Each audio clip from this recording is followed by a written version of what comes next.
Does Judaism have any actual connection to the biblical era? Point 1.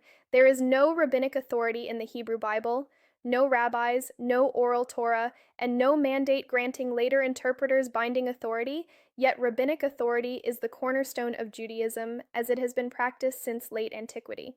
The Hebrew Bible establishes authority through Moses, prophets, priests, and judges, but none of these correspond to the post-biblical rabbinic system that dominates Jewish life today. Rabbinic Judaism rests on the principle that interpreters of Torah, rather than hereditary, cultic, or political leaders, hold ultimate authority, a development that emerges long after the biblical era. Point 2. Rabbis of Judaism claim to be the intellectual descendants of the first-century Pharisees appearing in the New Testament Gospels. Yet there is no archaeological, written, or physical evidence establishing continuity between 5th and 6th century rabbis and 1st century Pharisees. Josephus, the primary historical source on the Second Temple period, never mentions rabbis or anything resembling their later authority, and no inscriptions or documents link Pharisees to the rabbinic hierarchy.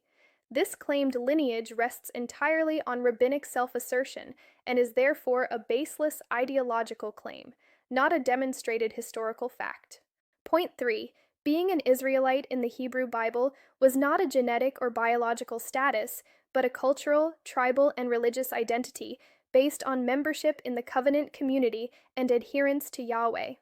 The Israelites frequently married and had children with members of other peoples and tribes, as seen in prominent examples such as Ruth the Moabite, incorporated into the Davidic line, and Asenath the Egyptian, mother of Ephraim, one of the 12 tribal patriarchs. Over generations, intermarriage and exogamy were common, and entire populations, including the Idumeans, Edomites, were converted and absorbed into the Judean community.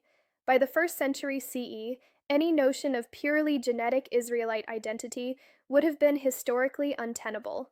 Modern claims that the Jewish people are a biological continuation of the biblical Israelites are therefore both genetically false and a fundamental misunderstanding of what it meant to be an Israelite in the Bible. Scholarship consistently shows that Israelite identity in the biblical and late Second Temple period was primarily social, cultural, and religious, constructed through participation in the community and loyalty to Yahweh, not through bloodlines or genetics. Conclusion: Rabbinic Judaism, as practiced today, is a post-biblical creation. Its authority structures, legal methods, and self-understanding were developed centuries after the biblical era and the end of the Second Temple period. While rabbis retrospectively claim intellectual descent from Moses and the Pharisees, these claims are ideological, not evidentiary, and there is no historical or physical proof of unbroken continuity. Similarly, modern notions of a biologically continuous Jewish people directly descended from the biblical Israelites are both historically and genetically unsupportable. In short, the structures and identity of contemporary Judaism are products of late antiquity, inspired by biblical tradition, but not a direct continuation of the biblical Israelite community.